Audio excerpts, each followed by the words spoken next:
تو یہ ہے گورنمنٹ کا، سینٹرل گورنمنٹ کا ایک PLF ڈیٹا ہے، یہ اوتھینٹک ڈیٹا ہے 2020 کا، جو یہ کہتا ہے کہ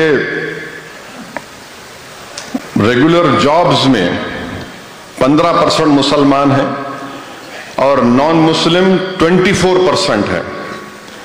اچھا، اس میں آپ دیکھیے کہ ایوریج ارننگ جو نان مسلمز کی اربن ایریا میں ہے پر منتھ وہ 20,340 روپے اور مسلمان کی 13,672۔ یہ ڈسکریمنیشن ہے نہیں ہے تو کیا ہے بتائیے آپ۔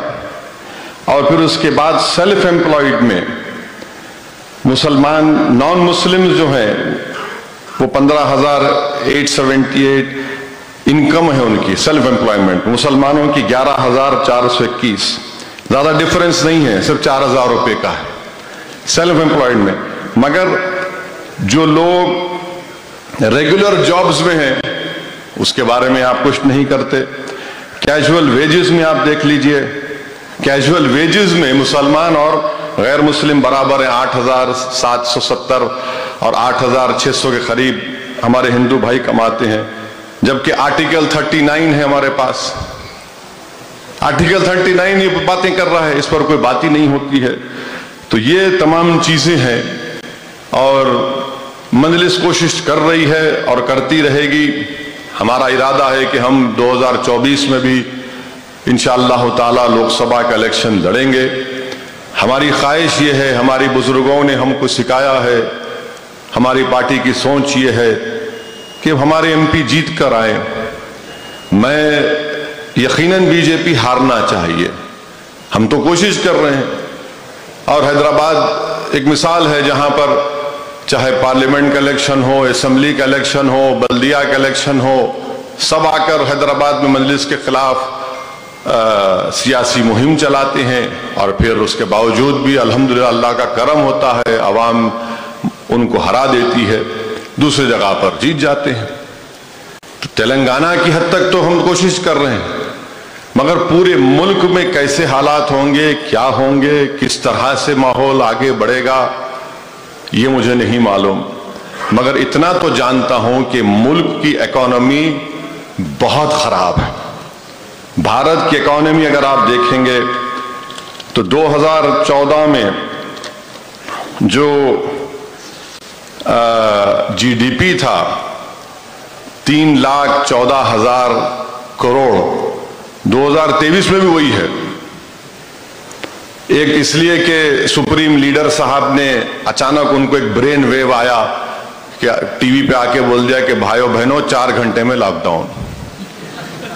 اب آپ بتائیے کہ 130 کروڑ کا ملک ہے اور آپ 4 گھنٹے کا ٹائم دے رہے ہیں ان لوگوں کو۔ پھر اس سے پہلے ان کو ایک برین ویو آیا کہ رائٹ سائڈ سے اٹھے، کسی نے کہا تو نے کہا کہ بھائی میں نوٹ غائب کر دیتا ہوں، نوٹ غائب کر دیے، اس میں GDP گر گیا پورا، جتنے اسمال اسکیل انڈسٹریز سے پورے برباد ہو گئے، ابھی تک نہیں اٹھے۔ تو یہ 2 ایسے اقدام انہوں نے کیے جس سے آج پورا ملک پریشان ہے۔ اتنی سب سے زیادہ اگر نوجوان پوری دنیا میں بے روزگار ہے تو بھارت میں ہے، انڈیا میں ہے، اور اس وطن عزیز میں 50% آبادی 28 سال سے کم عمر لوگوں کی ہے۔ یہ ایک ڈیموگرافک ڈیویڈنڈ ہے جو کسی ملک میں نہیں ہے۔ اگر اس کو استعمال کرتے ہیں لوگ تو یقیناً انڈیا ایک تھرائیونگ ڈیموکریسی کے ساتھ ساتھ ایک بہترین طاقتور ملک بن سکتا ہے۔ یہ ڈیموگرافک ڈیویڈنڈ ہمیشہ لاس نہیں کرے گا، یہ 2040 تک رہے گا، اس کے بعد پھر یہ ایجنگ پاپولیشن شروع ہو جائے گا۔ پھر اس کے اوپر سے آپ مسلمانوں پر الزام لگاتے کہ انہوں بہت بچے پیدا کرتے۔ ارے اس کا ڈیٹا بتاؤ، جو ٹوٹل فرٹیلیٹی ریٹ ہے مسلمانوں کا وہ بہت گرا ہے، 4.9 سے میرے خیال سے اب 3.9 یا 4 تک آ چکا ہے، سب سے زیادہ گرا ہے TFR ریٹ۔ اس میں بات نہیں کرنے میں بچے بہت پیدا کر رہے ہیں، کہاں پیدا کر رہے بھائی، آپ ڈیٹا تو دو۔ اب بولتے نہیں آپ لوگ بہت شادی کرتے، محلا وہ بھی ڈیٹا دو۔